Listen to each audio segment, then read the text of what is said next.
Hey, really glad to be back with you. I've been watching the news constantly, but haven't quite figured out how to put a message together. But I think Ukraine made it awful easy for me. So today I want to talk about the history of dictators, invasions, and why I really think Ukraine is winning the war. Okay, let's start with just why I think Ukraine. That's easy. They're smart. They kill people for less money. Now, we all remember about a week ago, they used drones. They had underwater drones and they had aerial drones that they buy and manufacture for about $1,500, sometimes even cheaper than that. And they wiped out about 20 to 30 Russians' airplanes. Some of these uh, high tech, four engines, probably I would say Russia lost a couple $1 billion in that thing. Okay. Now Russia attacked Iran, Iran, and I think it did over 500 drones, in which they killed three people. 500 drones, you're talking about a couple 100,000, maybe $500,000 to kill three people, where you can kill three people with three bullets for about $1.50. Well, money, no bucks, no Buck Rogers.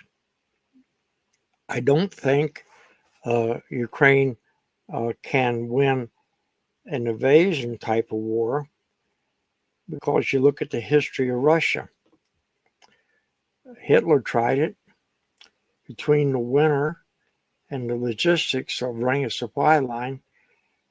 He lost many troops, a lot of war equipment, and basically got his butt kicked out of there. Napoleon tried that again, logistics. And they had a 20-year war, I think, with the Danish people. I could be off on that, but anyway, when you when people are asked to defend their homeland, they will do that to the last ounce of blood. That's Ukraine. If they're asked to invade a country, about 4 years is their span of attention. That goes with them, United States, anything.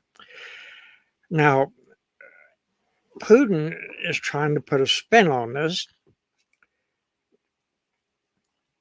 and I don't see a spin to be had. I mean, he's just spending too much money.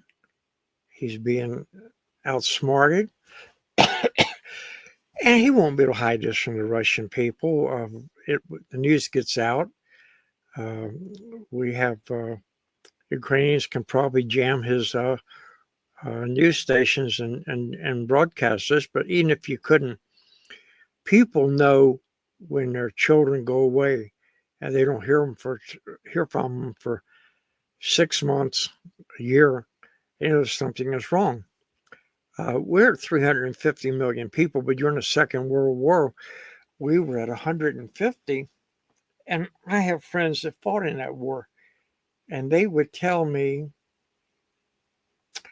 that when they come back home from Europe or Japan, they couldn't walk down the street without seeing a gold star in a window in every block. So the Russian people know that their children are being sacrificed uh, for the ego of a dictator who's lost all scope of reality. Now, also remember this underwater drone. It looks like a torpedo. There may be more of those out there. Uh, Ukraine, they knocked out part of this big, beautiful bridge that Russia spent billions of dollars. So if they have to transport troops by ship, they may never even get there. That's just speculation on my part. So the other thing that Putin are taking kind of the history of failed dictators. Now everybody loves a winner, but when you fail, you are an orphan. Mussolini, people shot him, hung him upside down. Hitler, either they killed him or he had to kill himself. A couple of the Middle East people, I think the guy was in charge of Libya, they beat him to death. Go all the way back. Some of the dictators in ancient times were very brutally dispatched, pouring gold down their throats, hot and melting gold. The guy that went into against the Greeks, Sparta, it was Persia at that time. His soldiers took him out and killed him because he wasted the troops' assets. I would like to see Trump strengthen Ukraine's ability to do more long-range damage. But this is a brilliant strategy. Kill tanks.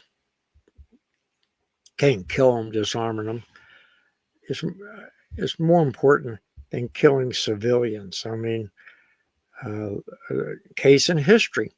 Historians got back after the Second World War, the Germans historians and the British historians. And the British asked the Germans, says, you were winning the war.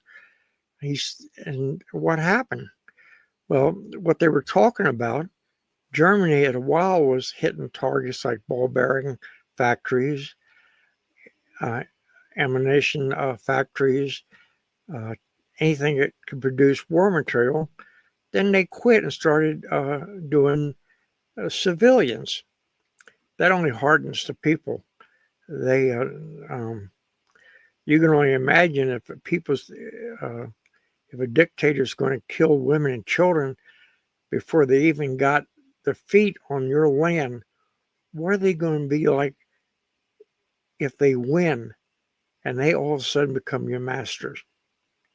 That means if you cough the way they don't like, they'll take you out and shoot you. That's what it means. The people of Ukraine knows that.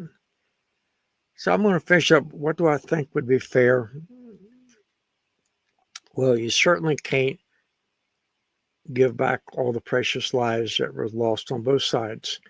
And I'm against wasting lives, no matter who it is. But I think would be a good deal if Russia gives back the land that they conquered during the first time they invaded Ukraine. Ukraine gives back the territory they've conquered, and Ukraine signs a 30-year contract they will not enter NATO. Other than that, I think they should keep on fighting. Now, that's the way I see it. I probably forgot a few things because I didn't write notes, but enjoyed being with you, and I'd like to hear yours.